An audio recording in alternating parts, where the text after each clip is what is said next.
job. Okay. Wait, oh, okay. Did you Okay. start it? Yeah. Okay. My very first job was when I was in high school.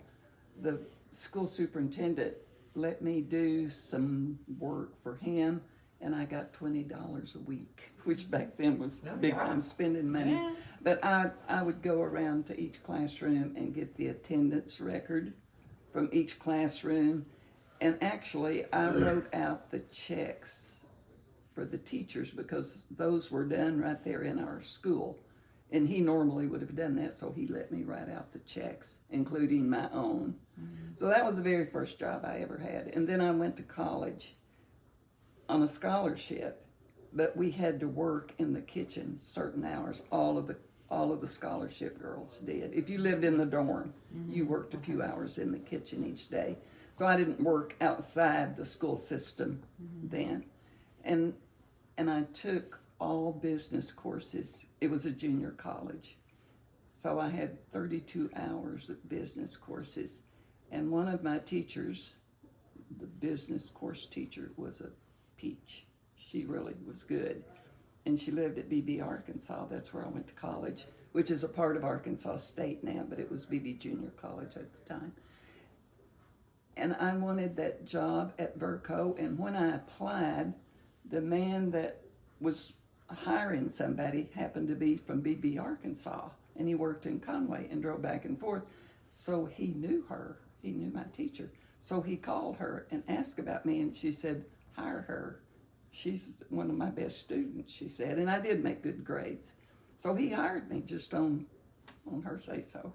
Nice. So that's how I got my first job, and that I had a good experience at Verco working for those people, and I did piecework payroll and regular payroll also. And then we moved away. Her and her boss would come out in the plant and study me how fast I could go on as welding, and that's how they'd set the rate. You know, Wow. Oh, wow. yeah, she was part of. I He tell her. used a slide rule. I'm not good at using a slide rule. You know what a slide rule is? No. Well, it was before you had phones and things like that. It's a measurement. It's like inches and hundredths of inches, and there's a little slide that moves up and down the thing, and you can measure how long it takes somebody, in his case, to make a weld on a school desk, we'll say, or whatever. So he did. He set the pay scale, and I helped with that sort of thing. But I wasn't good on the slide rule. They always wanted to time me. Well, you were one of the better ones, so he wanted to time the best ones, and the poor souls, he weren't as quick as you were. Didn't Them make other as men much. out there didn't like me. No, for that. Yeah, they were like, oh. And then I didn't work for a few years when Greg was, let me see, when Danny was born. When Danny was born, I didn't work for a few years, and then Verco called me back at the end of the year for 2 years to help do the end of the year work, get out the W-2 forms, for instance, for payroll and that sort of thing. Yeah. So my sister kept Danny. And then eventually I went back to work, but I went to work at Polyvan there in Conway. And Polyvan made vending machines, coffee machines. Tom Peanut Company, you might know, we made all of Tom Peanut Company vending machines. And I had a good job. I was in accounting. And one day, Mr. Stoltz, who owned the business, came by and said, follow me out in the plant. Just came by my desk. So I got up and walked out in the plant with him, and he said, there's going to be a personnel management job open, and it's a hell of a job. Apply for it. And just turned and walked off. So Wow. I did. You're like, heck yes, I will. did. I wasn't really qualified, but I did.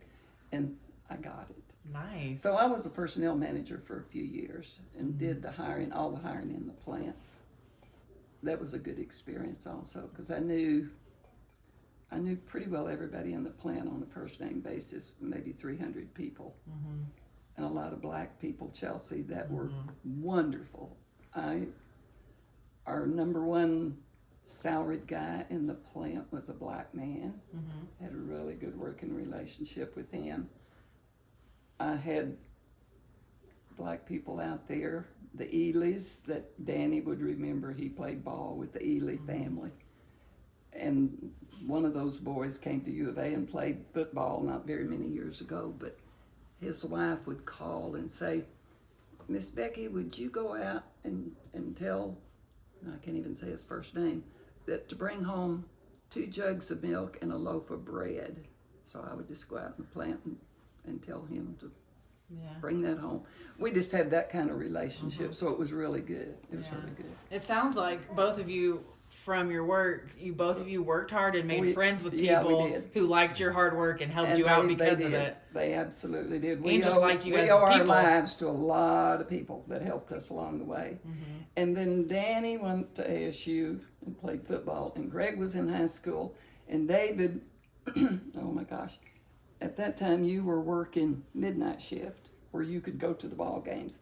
So I'd get off work and go home, and he'd have a sandwich ready, and we'd hit the road to go to Rogers or Fort Smith Southside or someplace to play Wherever. football. Yeah. And I thought, this is just crazy. And that summer, David worked 3.5 months without a day off Oh my in goodness. Little Rock. He did. So I thought, this is crazy. So I quit. I just flat quit. And Greg was 10th grade. Danny was in college. And I didn't go back. After Greg went to college then, I had too much time on my hands. So I got a part-time job for a car tires dealership in Conway, Kelly Springfield dealership.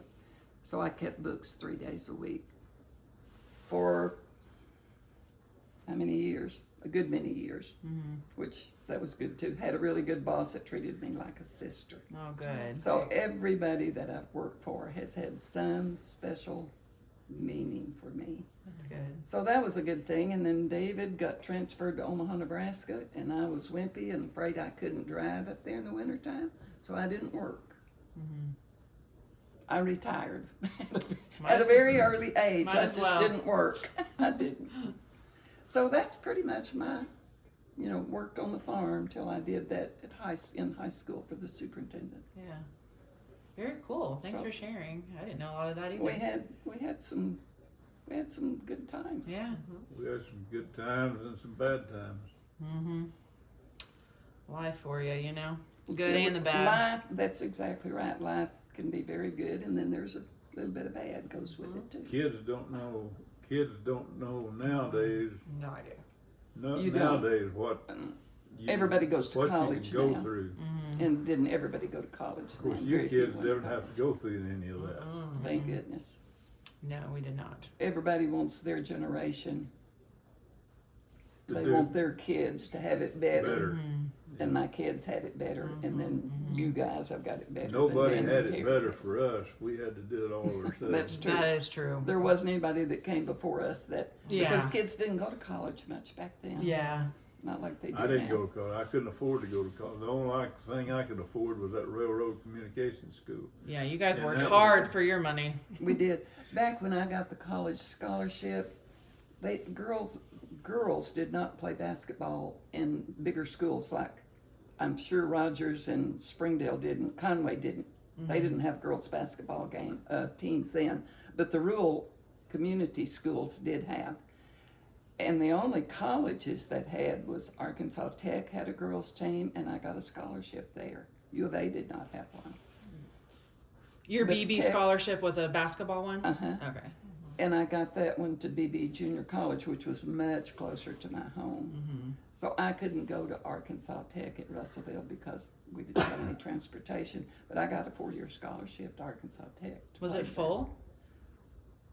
It probably would have been. I never did go that far with it because Gotcha. I knew I couldn't go. Yeah. But we played AAU rules in college then, They had a roving forward and a roving guard. and a roving guard. We played in high school I don't know 3 what that on means. 3 on each end. No, 3 Yes, forwards I've and heard 3 that. guards. Yeah. And you stayed on your end of the court. The guards were guards and the forwards were Isn't that forwards. What's roving mean? Well, when I went to Roving. college, I had always just played 3 and 3, and I played forward. So when I went to college, I played roving forward. One girl on offense and one girl on defense roved. they went the length of the court like you girls played. And it was harder, I think, than what you girls played because I had to run. Like we had guards that were big girls that could throw the ball the length of the court. Yeah. Well, if you're down here and a guard gets the ball, rebounds the ball, and she throws it the length of the court, and you got to get back down there. So there were 4 girls roaming, and the rest of the teams on both sides stayed put. Yeah, y'all, you needed more help. You Oh, were that was like a exactly. that was like a played conditioning that the whole drill. time, dear. That's what I played. I was in shape. That's seriously like a conditioning drill. You had to be in good shape. Yeah, you did. You had to be in Holy good shape. moly! And then from that, No, girls' it's on the other teams way. went to 5-on-5. It was Right. 6-on-6 to begin with. There were 3 forwards and 3 guards. Mm-hmm. But then when you played, it was 5-on-5. Yeah, praise the Lord. I couldn't do that whole roving business. You know me. I You would have passed probably out. couldn't have. I would have wanted to be Because one of you them were- that stayed on I that wasn't. line. I wasn't as in shape as those little 4s and 3s. The other girl that did it with me, we were considered pretty tall, but we were pretty skinny. Yeah, you were. So we You've could always run. been real thin. She was 5'9" also, which Yeah. was pretty tall back then. Girls are taller now than they were back then. Mm-hmm. So 5'9" was pretty tall for Yeah. roving. So Bert and I rove. You were a tall rover. She was from Augusta, Arkansas. Oh, yeah. okay. We roved. Very cool. I didn't know that was the term. It's a cool